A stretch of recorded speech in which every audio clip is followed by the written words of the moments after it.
This happens to a lot of women. We know who we are, but we go into college or we go into the workplace or we go into that environment and people start to chip away at us and say, you can't be that, you can't do that. Did it take you more than a minute to learn to trust again? Because that had been broken in your marriage. Of course. Of course. I thought it might never happen again for me. And that was okay, too. For me, it's personally hard whenever those details come up, right? Because brings back memories of some very, very painful times in my marriage. But I have moved on from that. I'm Rachel Martin, and this is Wildcard, the show where cards control the conversation. My guest this week is Melinda French Gates. Melinda French Gates has lived through some very high-profile turning points, including ending her marriage to Bill Gates and starting her own separate philanthropic work. She wrote beautifully about all of it in a memoir that was published last year called The Next Day: Transitions, Change, and Moving Forward. And it is my great pleasure to welcome Melinda French Gates to Wildcard. Hi. Hi. Thanks for having me, Rachel. I'm so pleased that we could make this work. Me too. We're going to do round one, memories. Are you ready? I'm ready. Okay, let's go. 3 cards, Okay. 3 questions. You pick 1, 2, or 3. 3. 3. What's a routine from your childhood that you miss? Oh, gosh. I guess getting ready in the morning with my sister. So I have an older sister who's 22 months older than me, Susan, and then 2 much younger brothers. But we just, even when we were in grade school, we shared a bathroom and we would get ready together in the morning and curl our hair and talk about the day ahead. And then when we were in high school, you know, the whole thing. I grew up in Dallas, Texas. So the big hair thing, right. you So know. there was some time. There was an investment happening. Oh, there was a lot of time. Maybe And an hour hairspray. before we went out. And hairspray. And so you had a lot of time to like talk about your day and visit and say, well, what do you think of this color? What do you think of that ribbon? What should I do here? And so we're still very close, but we live in different states. And so I just miss that, that I hadn't even thought about it, that sweet routine we had together. Do you still, I don't know if you ever have occasion to be in a hotel room with her? Like, have you found yourself as adults falling back into that? That has happened to me with my sister, where circumstances will mean we're in the same place with the same bathroom, and all of a sudden we're getting ready together at the same time, and I have a similar kind of nostalgic flashback. Well, I'm not sure. I can't think of a recent time where we've been in a hotel room doing that, but I will say that I have it with my daughters. So I have 2 adult daughters now, 29 and 23. And as they were coming up, you know, I would go in their bathroom in the mornings when they're getting ready and sometimes just sit there while they're getting ready. Yeah. And a lot of times they would come in my bathroom. And of course, girls borrow things. My sister and I borrowed things from each other, makeup, et cetera. But I also so I've had that tradition also with my own girls. And when we're back together in a hotel room, the 3 of us, we get together. We get together and, you know, talk and get ready to go out. And, oh, do these shoes work? I'm not sure, you know. Yeah. I have boys, so it's just different. It's just, they don't care what hair product I'm using or if I'm going to curl my hair or not. So I am envious of that. 3 more cards, still in memories. 1, 2, or 3? 2. 2. What's a place that shaped you just as much as any person did?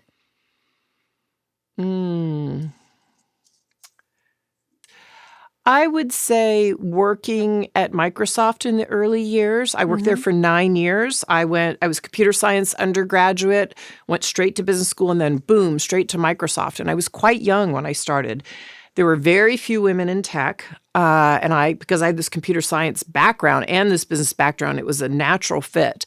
And I was a part of a class of MBAs, the first class that was there. There were 10 of us, 9 guys and me. Is that right? Oh, yeah. And, you know, I learned a lot about how I didn't want to be in a work environment. Like, I loved the fast-paced nature of it. I'm very competitive, even when I play games with my kids or at home. I love that competitive, that we knew we were creating new products. I joined back in 1987. There were only there were like 1,800 employees. It was tiny still. Wow. We knew we were changing the world. And I loved all of that and that creativity and being around smart people. So I learned that I like to work in that type of environment.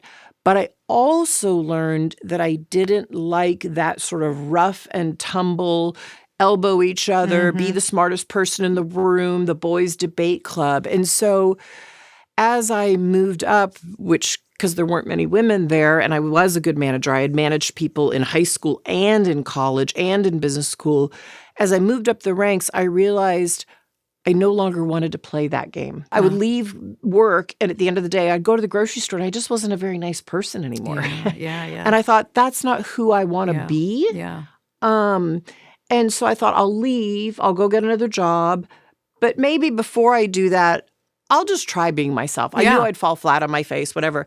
And as I started to be more myself, and because I was managing large teams, people started flocking to my groups around the company. And others would say to me, how did you get that developer, that hard-charging developer, from that other project to come work in the consumer division? And I started to realize it was the culture I was creating. Which is so interesting because you learned, the question was, what place shaped you more than any person? Your answer was your experience at Microsoft, but it was almost in opposition to that culture. You learned and were shaped by that place as you developed in opposition to the mainstream culture, which is so interesting. And this is one thing I've learned about myself over the many years, is that I work against the NOTS, the knots. Who do I not want to be? Yes. So, and it's true, when I go back and look at who was I friends with in college, and I would see some of these. I went to Duke University. I came from a very middle-class family in Dallas, Texas. But as I would see some of these kids who were more of wealth and of means and sort of acted like they were all that because of coming from a family with a name or wealth, I thought, I do not ever want to act like that. And if I'm ever lucky enough to be in that situation, absolutely not. I would never want to raise kids that way. Right. So I learned over time, I work against that opposition to see it helps shape who I don't want to be. Totally. The last thing I'll say about this is just I also work against the knots in life, the KNOTS. So sometimes when something's really hard and gnarly and you can't figure it out and it's bothering you and stuff, that's where the biggest growth is. And I need to look at that and sort of try and relax the pressure on myself and say, this is tough, but I'm going to figure out my way through it. And that's where I've grown and learned also the most. You know what I love about the idea of defining yourself in opposition to what or based on what you don't want to be? It's like a sculpture. It's like you're handed this big block called life and the people in it, and you're just like chipping away. You don't know what you're sculpting even. You don't know who you are actually. But what happens is when you take away all the other stuff, I don't want to be this, I don't want to be this, I don't want to be this. And then Melinda showed up. Then there you were as a result of that. And you find out who your essence is. Yeah. And a lot of those things, for me, were baked in high school. I went to an amazing all-girls Catholic high school, and just a few nuns, but amazing lay teachers. And the values they put in us and taught us and how they taught us to learn. And that's why first, back in the day when they were hardly anywhere had computers, we had computers. It's where I learned I could be good in computer science, good in math. So I knew who I was when I went out in the world. And I think that I've learned this happens to a lot of women. We know who we are, but we go into college or we go into the workplace or we go into that environment and people start to chip away at us and say, you can't be that, you can't do that. And at least for me, I sort of built up almost forgetting who I was in my core and my essence. But as I would see these different groups, I could remember not that, not that, not that. And so maybe to your point, I was able to chisel my way back to who I am and my essence. And it was always there and I always held on to it. I didn't let go of it, but I had to see other things to go, not that. Yeah. Okay. Let's move. We're moving. Last one in this round. Memory still. 1, 2, or 3? I'll go for 1. Okay. What's a piece of advice you were smart to ignore?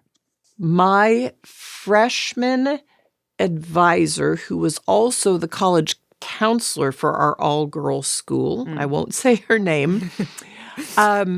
When I went in to start talking to her about colleges and where I wanted to go and what my dreams were, and she said, "Oh, no. Those aren't for you." You know, when I said things like Notre Dame and Stanford or a Duke, oh, no. I mean, maybe we should consider, maybe like a local community college, or maybe we should think about Texas Tech. And again, talk about that oppositional. So I can also rise up. Sometimes I have to have something to work against. Yeah. And I left and I was so angry. I was like, she sees me like that?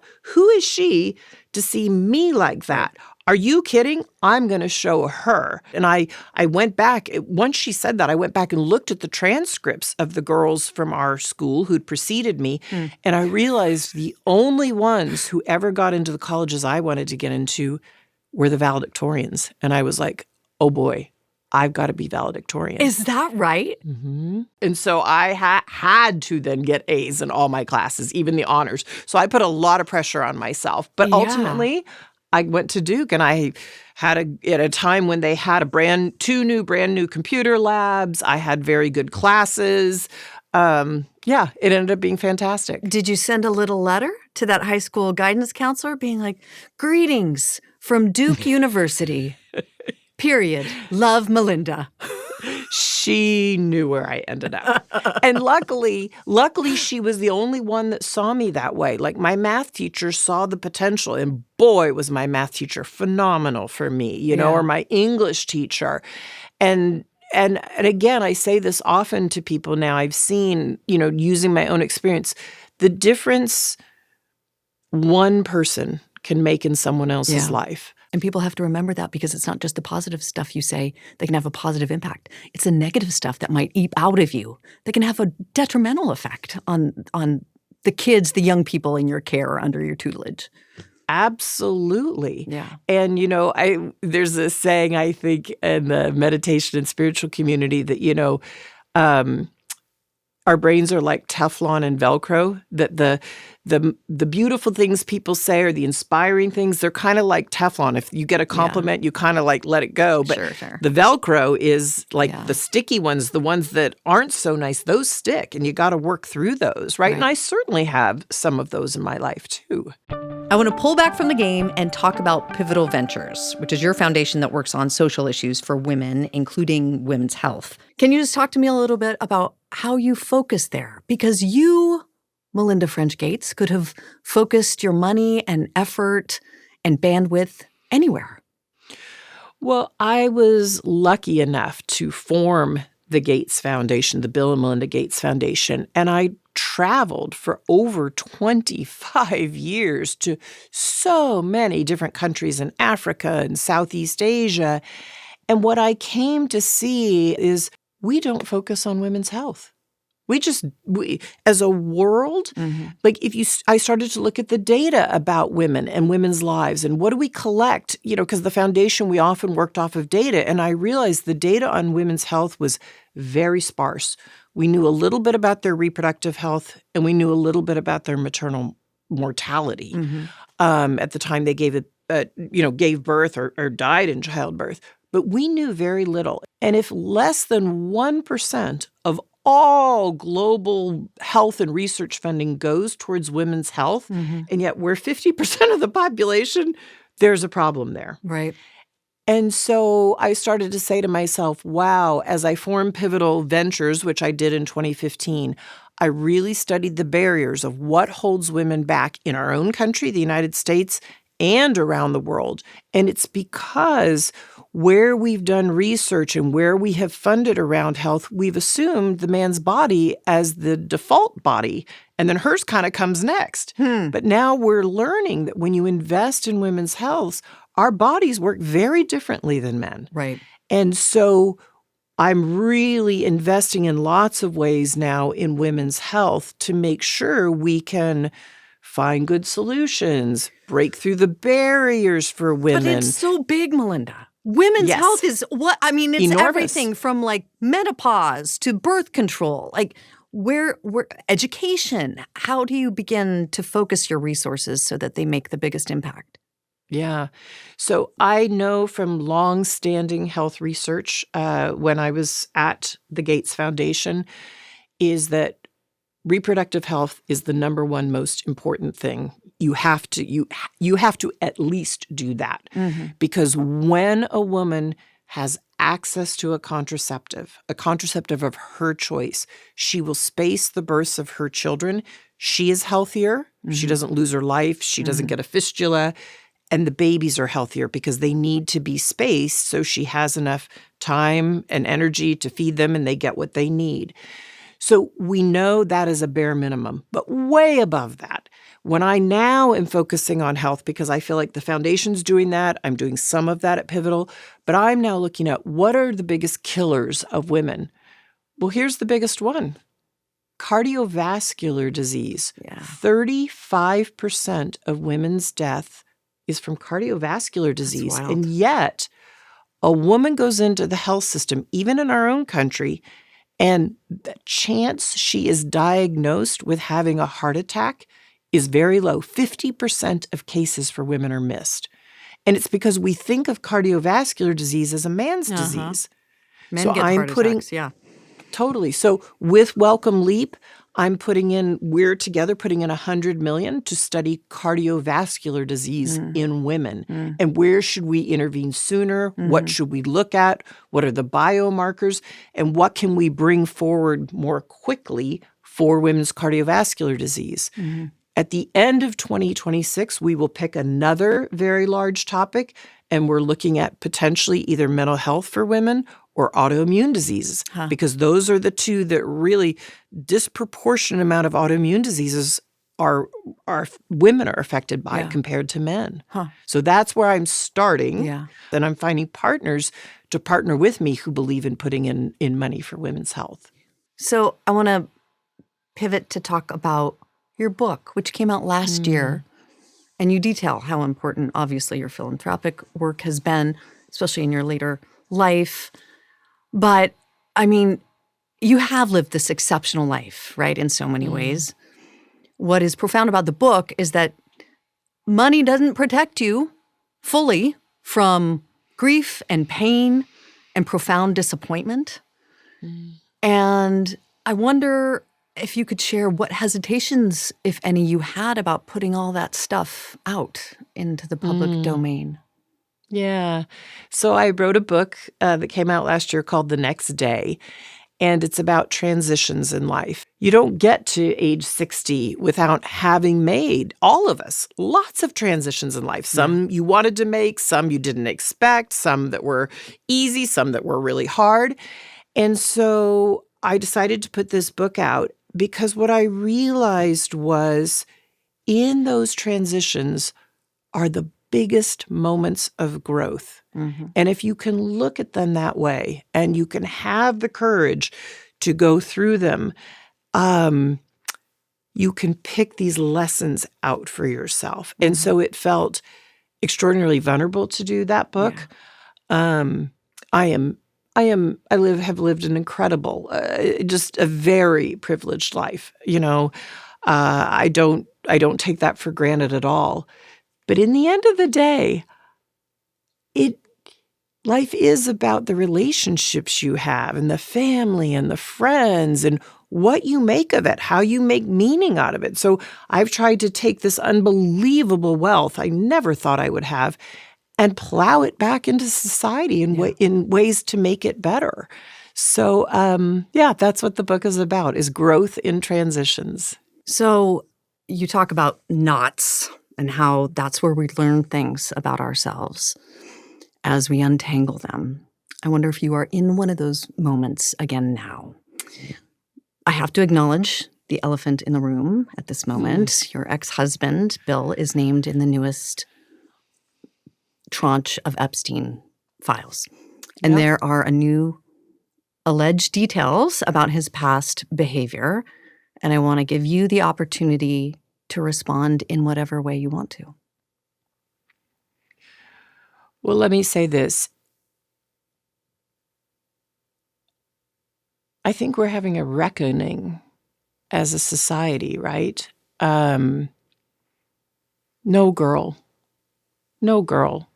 should ever be put in the situation that they were put in by Epstein and whatever was going on with all of the various people around him.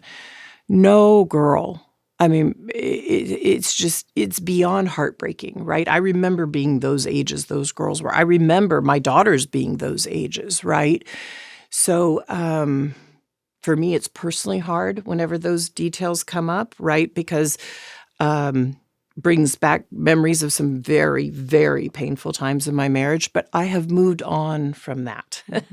I purposely pushed it away and I moved on. And I'm actually not in a knot in my life anymore. I'm in a really unexpected, beautiful place in my life. So whatever questions remain there of what I can't even begin to know all of it, those questions are for those people and for even my ex-husband. They need to answer to those things, not me. Well, and I am so happy to be away from all the muck that was there. I have to put more words to the muck for context for our listeners. The emails in the files suggest that Bill Gates had additional affairs and that he tried to get medication to treat a sexually transmitted infection and that he was going to give you the medicine without you knowing. His representative has said all of this is false.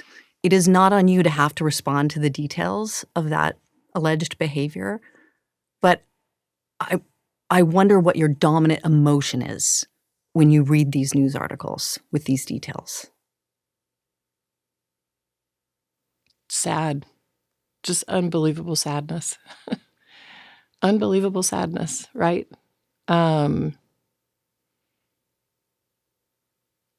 And again, I'm able to take my own sadness and look at those young girls and say, my God, how did that happen to those girls, right? And so for me, it's just sadness for, I left my marriage. I had to leave my marriage. I wanted to leave my marriage. I had to leave I felt I needed to eventually leave the foundation. So it's just sad. That's the truth, right? And it's kind of like, at least for me, I've been able to move on in life. And I hope there's some justice for those now women, right? We see them standing up in front of microphones in D.C. What they went through is just unimaginable, I think. Thank you for that. In the book, you talk about a new practice you started a few years ago where you designate a word to define your year instead of resolutions, which I think is a lovely thing. So what's your word for 2026, if I can ask? Sure. It's build. Build. And build. Yeah, I'm building the life I want to have. I've been doing that the last few years. Yeah. But, again, to this topic of women's health, I'm thinking about my own health. I'm post-60 now. I've always been a big exerciser, et cetera. I had a ski accident that many people have had who ski. I have an ACL injury. I'm rebuilding from that. And so I'm like 3 weeks away from being able to get back on my spin bike, right? And I'm just chomping at the bit. And but I want to use it as an opportunity to build the strength and healthy body that I would like to have. And luckily I was healthy coming into it for the rest of my life, but also just build my life in the way I want it. I have 3 adult children now who are all out of the house. They're 29, 26, and 23, right? Mm-hmm. And how do I want my relationships to continue to grow and be with them? So yeah, I get to build this beautiful life that I'm part of and build my philanthropy that I'm doing at Pivotal Ventures and build the right team around me who can carry out this work in the world. Good for you, lady. You don't need me to tell you that, but good for you. Thank you. Okay. Round 2. You ready to keep going? I'm ready. Okay. Round 2, insights. Insights. 3 new cards. 1, 2, or 3? 2. 2. What has age taught you about love? Oh, oh gosh. So much, right? It can extend time. It can go over, what I mean is a span of years, right? I have people now who I've loved for so long. My parents, I was just with my parents in Southern California. They're 87 and 85, Oh my right? gosh. I love them. They're very healthy. And, I have adult children who I've loved over a long period. I have new granddaughters who are 1 and 3, and I love them. And they're these new little people. And I think of friendships. I have friendships still. My best friend from high school, from the first day of high school, is still one of my closest friends. I've learned that love is can be very, very mature, too, if you know yourself deeply and your partner knows themselves deeply, and you can admit your faults and be willing to let the other person hold up the mirror as a reflection to you, right? And I've learned that love absolutely takes trust, absolute trust. And if you have that deep trust, both partners can grow individually and together. And then also trust leads to intimacy. And so, I don't believe there's anything called perfect love. I believe that we all make mistakes, and it's important to, say if you've made a mistake and then be held accountable. I said something to my youngest daughter this weekend. We were talking on the phone that afterwards I just kind of regretted. It was actually more of a sort of a suggestion, but it wasn't my lane. She's not 16 anymore. Right? She's 23. She's got a career. She's living her life. She's building a business. Not my lane. So to go back to her and say, I regret even saying that. That's up to you, whatever you decide to do. Did it take you more than a minute to learn to trust again? Because that had been broken in your marriage. Of course. Of course. I thought it might never happen again for me. And that was okay, too. Like, I trusted myself, though. And if you trust yourself and you love yourself, I have lots of friends, male, female, kids. I thought I was going to live my life possibly by myself, but with all those amazing people in my life. So I didn't know if I would ever trust again, right? But I have learned that with the right person, you can. And it's baby steps at first, and you build on that, and you see it, and you test it, and then you can find it. Yeah. Right? There are lots of good people in the world. I have been so lucky with so many amazing people in my life. And look, even after I left the foundation, there are lots of people there that I worked with that I keep in touch with who are beautiful souls and who are incredible, right? And I still trust them even though I'm not there anymore, right? I trust they're carrying out the work in whatever way they think is right. Right. Okay. 3 new cards. 1, 2, or 3? I will go with 1. Are you good at forgiveness? Yes. Yes, I think I am. But I've learned that forgiveness can take a long time, and you can't rush it. Like, you have to go through every piece. I'll take a friendship in particular without naming names, but a close girlfriend where I've known this person a long time. They're a truth teller. I'm a truth teller to her. But we just, we bungle some things sometimes. We hurt one another. And it takes me time to kind of process what happened there. How do I forgive that? How do I tell her what I need? How do I own my part of it? And it takes time to do that, right? And time alone, sometimes away from them while you stay in touch with them. But ultimately, I really seek forgiveness with everybody, because if you can't eventually forgive somebody, then you hurt yourself, I think, right? And I don't want to live my life hurting myself. Yeah. So there's some people in my life I can even think from my way past who they did some things to really hurt me. Let's just say early 20s. But I forgive them, but I don't need to be in touch with them anymore, right? Just because I forgive doesn't mean I need to be close to them or in my life. But if I can forgive what happened and also try a little bit and see their side of it, then I can move on. That's part of healing, right? And being truthful with yourself and owning up to your side of the road. I always say keep your own side of the road clean if you can, right? Because we bump through life and we do hurt other people by things we say or inadvertently say or ways that we feel. You talk about needing to forgive for yourself because you don't want to live in that place. Have you forgiven your ex-husband?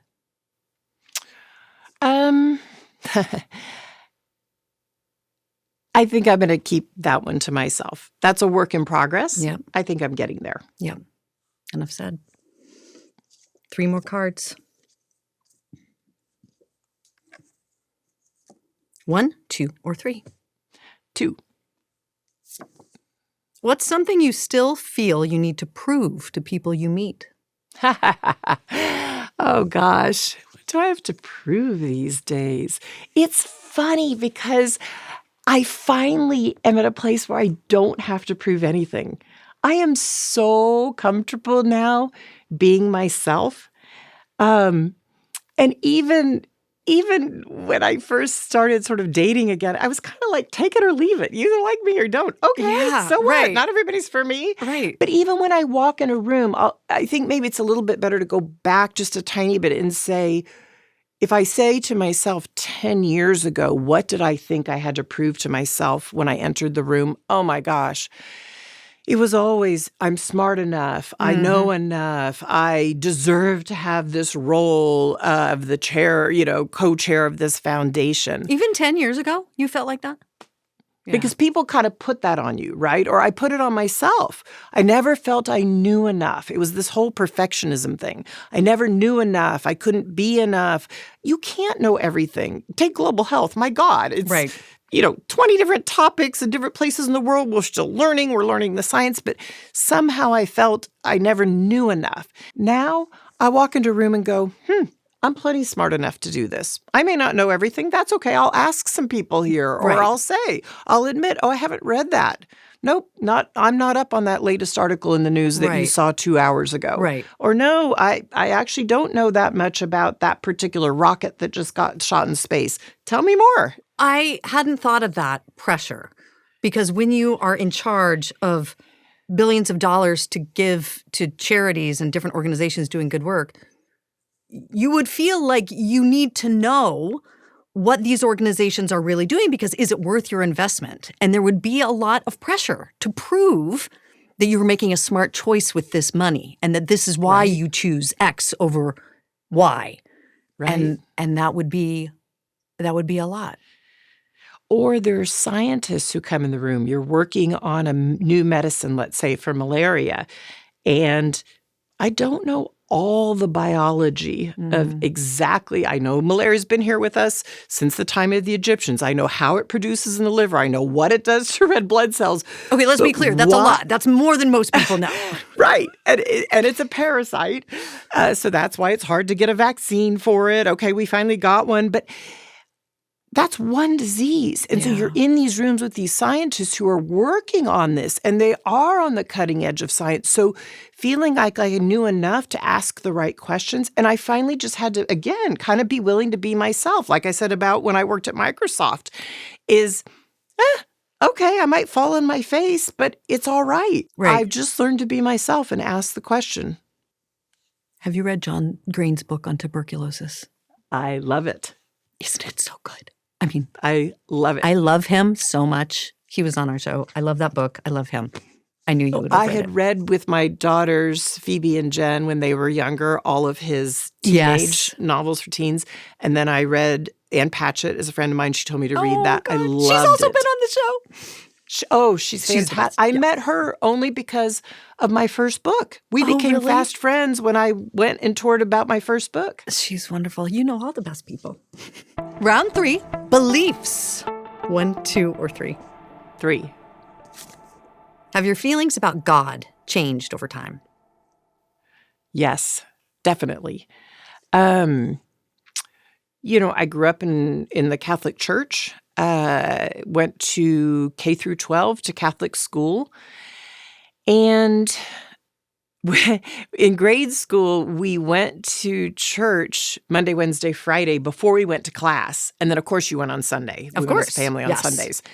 And I'm saying that because when you're a little kid and you have that much time in church, you have a lot of time to think. And not there were necessarily just- about what's being said at the pulpit. It's just you're sitting Yes. there, right? And some of it did, but also some of what was being said at the pulpit just didn't make sense to me as a little kid.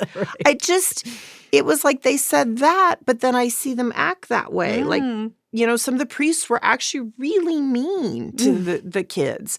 And so anyway, long story short, just in the arc of my life, I've come to feel more that God is definitely, there's no one God. My gosh. And even when I was a kid, I was like, okay, but people who are Indians believe in these native spirits, but we have a God and only our God is the right one? How can that be? Or I knew other kids who were Jewish who thought different beliefs, and I'm like, so they're wrong? Like our church thought they were wrong. Right. And not only are they wrong, they're going to hell. Yes. Right. You just started to realize, no, there's absolutely a universal spirituality, but it whatever it is and wherever it is, it also is in connection to one another and people. And you see it. You see it often in the goodness of people or in some person in very difficult circumstances helping somebody else, right? They have very little meager means themselves, and yet they're giving $1 to that other family. Or you see it, with a family who's caring for a loved one who's dying. And so I've come to believe that there's not one God, there's a spirituality, a spiritual force in the universe, whatever it is. And when we tap into it, some of the most beautiful things in life happen. And one of my favorite musicals is Les Miserables. And at the end of it, it says, and I didn't ever see it until I was in my early 20s.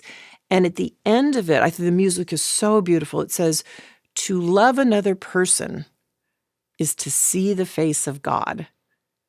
And I thought, oh, that's it. God or spirit is here between all of us. And it's up to all of us to figure out, how are you in community or in connection with others that helps you lift that from yourself and from others? Because we touch one another through those places. That's my belief. I love that it requires, that divinity actually requires us as humans. It requires us. We are how it flows divinity through us. is manifested. Right. Yeah. I love that. Okay. 3 more. 1, 2, or 3? 2. 2. Have you ever had a premonition about something that came true?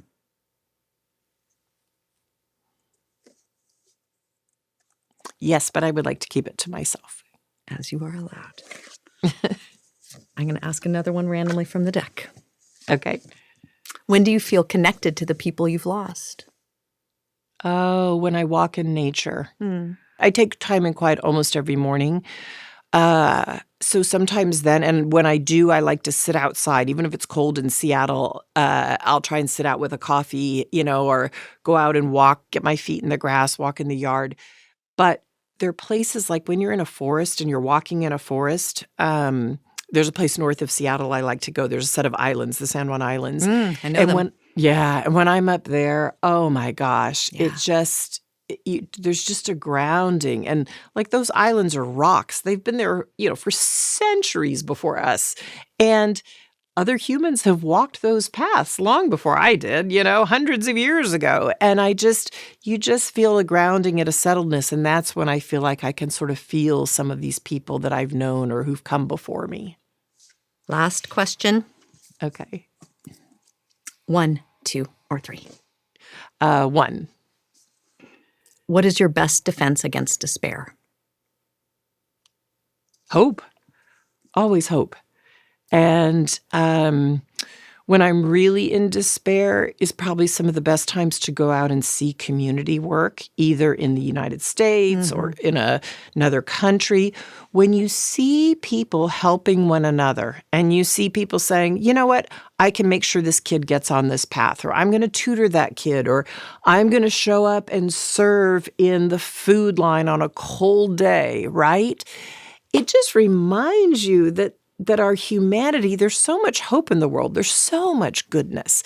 And so a lot of times, I have to get off my screen, as we all do these days. Yep. And I need to go out and see hope in the world. And that really, really lifts me up and helps me. And I love what you said, because we can get lost in the bigness and the vastness of the darkness in the world. And if you can just go outside and help, like find a way to just do a thing that is in service of one other person, that's Totally. where hope lives for me too. Totally. And we all have it. We have time, we have resources, we have skills, all of those things. Think about tutoring a kid an hour. You spend an hour a week or a couple hours a month, you can change a kid's life, help their self-esteem, right? I mean, there are a million ways to help. So I always tell people, start in your backyard, right? Find something local that you want to do or that you believe in. But that's where I find hope. And you are hopeful right now? Very. I am very, very hopeful. Yes. I think we are don't get me wrong, we are in a very difficult time right now in the United States and in the world. But in the arc of time, I'm very hopeful, yes. So we end the show the same way every time. Okay. With a trip in our memory time machine. In the time machine, you get to revisit one moment from your past. It's not a moment you would change one thing about. It's just a moment you'd like to linger in a little longer. Which moment do you choose? Laying under the Christmas tree with my sister when we were little girls in our little quilted, padded robes. And after, the whole house, we'd all worked all day to decorate the house. Then we had all those days between then and Christmas where at night we'd get our jammies on, we'd get our little padded robes on, and we'd lay under the Christmas tree and just watch the tinkling and twinkling lights on the ceiling and bounce off the windows. And it just was this, and we'd be sometimes head to head or shoulder to shoulder. And it's just that sort of like innocence of the world. I love that memory. And magic. There's so much magic in that memory. I love that. Melinda French Gates, her 2025 memoir is called The Next Day, Transitions, Change, and Moving Forward. Melinda, thank you so much for talking with me. Thanks for having me, Rachel. This is fun. Okay, one of my favorite questions in the deck is that last one that I asked Melinda. What is your best defense against despair? I would love to hear your response to that. Leave those answers in the comments, and don't forget to like and subscribe to the channel.